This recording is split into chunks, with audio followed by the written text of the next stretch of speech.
तर आपण बघणार आहोत सेशन नंबर 11 इथर चॅनल. ओके.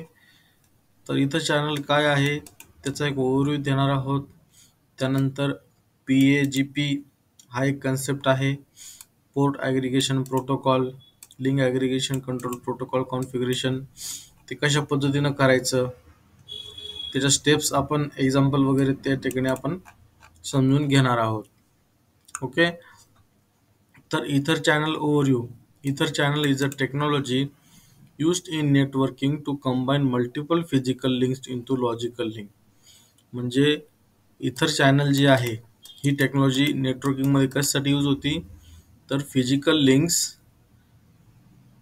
पासून लॉजिकल लिंक तयार करण्यासाठी ओके त्याचा यूज होतो. Improving bandwidth and providing redundancy. तर बँडविड्थ जी आहे तो वाढवतो आणि रिडंडन्सी त्या ठिकाणी प्रोव्हाइड करतो. तर it is use to bundle several physical Ethernet connection between switches, router and servers. तर तो काय करतो, जे सर्व्हर फिजिकल इथरनेट कनेक्शनचे जे बंडल्स असतात त्यांच्यामध्ये कनेक्शन बनवण्यासाठी त्या ठिकाणी इथर चॅनलचा उपयोग होतो. तर कशा कशामध्ये होतो, स्विच, राउटर आणि सर्व्हरमध्ये. ओके. तर इथर चॅनल कशा कशाला मदत करतो, बँडविड्थ इन्क्रीज करतो, त्यानंतर रिडंडन्सी प्रोव्हाइड करतो आणि load balance traffic across multiple links. Load balance traffic control करण्यासाठी त्या ठिकाणी तो मदत करतो. तर PJPA पोर्ट ॲग्रिगेशन प्रोटोकॉल आणि लिंक ॲग्रिगेशन कंट्रोल प्रोटोकॉल हे दोन आपण समजून घेऊ. सगळ्यात पहिले PJPA कोणी डेव्हलप केलेले, तर सिस्कोने डेव्हलप केलेले.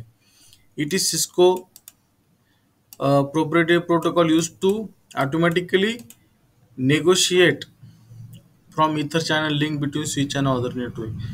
जर स्विच आणि अदर डिव्हाइसेस जे असतात त्यांच्यामध्ये लिंक बनवण्यासाठी तो मदत करतो. PAGP ensure that same protocol is used to both ends. म्हणजे तो इन्शुअर करतो की दोन्ही साईडली मला व्यवस्थित सेम प्रोटोकॉल त्या ठिकाणी मिळालेला आहे की नाही. त्यानंतर मोड कोणते कोणते आहेत, तर दोन मोड आहेत. पहिला आहे ऑटो आणि सेकंड आहे डिझायरेबल. ओके.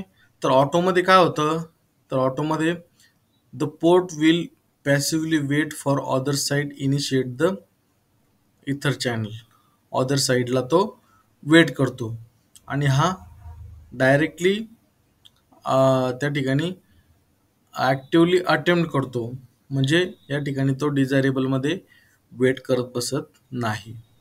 त्यानंतर आहे LACP link aggregation control protocol.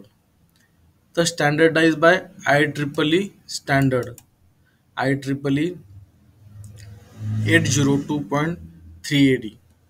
LAPC is more versatile and standard format that can be used on multiple vendor devices. वेगवेगळ्या डिव्हाइसेसमध्ये, मल्टिपल वेंडर डिव्हाइसेसमध्ये त्याचा यूज होतो.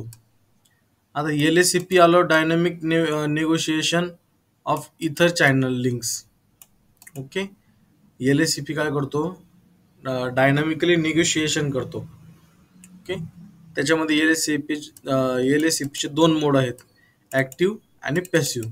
पॅसिव्हमध्ये अदर साईडचा वेट करतो आणि याच्यामध्ये ॲक्टिव्हमध्ये तो directly attempt to form Ethernet channel ether channel form करण्याचा प्रयत्न करतो आणि LACP पॅकेटला सेंड करण्याचा प्रयत्न त्या ठिकाणी करत असतो.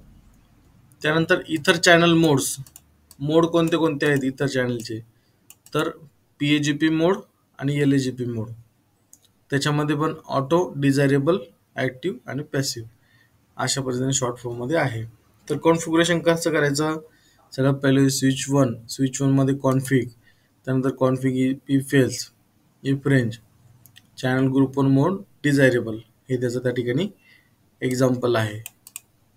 PAGPचं आणि हे कॉन्फिगरेशन आहे एल ए सी पीचं अशा पद्धतीनं. तर इम्पॉर्टंट नोट्स त्याने सांगितलेले आहे की इन्शुअर द सेम इथर channel group number is use on both side. म्हणजे जो इथर चॅनलचा ग्रुप नंबर जो असतो दोन्ही साईडला सेम असला पाहिजे आणि सेम प्रोटोकॉल दोन्ही साईडला असायला हवा. त्यानंतर असतं इथर चॅनलमध्ये load balancing. Ether channel provide several method for load balancing traffic across aggregation links. वेगवेगळ्या मेथड्स त्यांनी दिलेले आहे की लोड बॅलन्स करण्यासाठी त्याचा उपयोग होतो.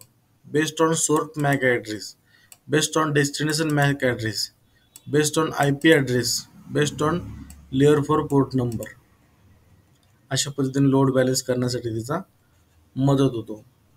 तर इथर चॅनलमध्ये काही समजा प्रॉब्लेम आला तर ट्रबल शूट करण्यासाठी काही टिप्स दिलेले आहेत.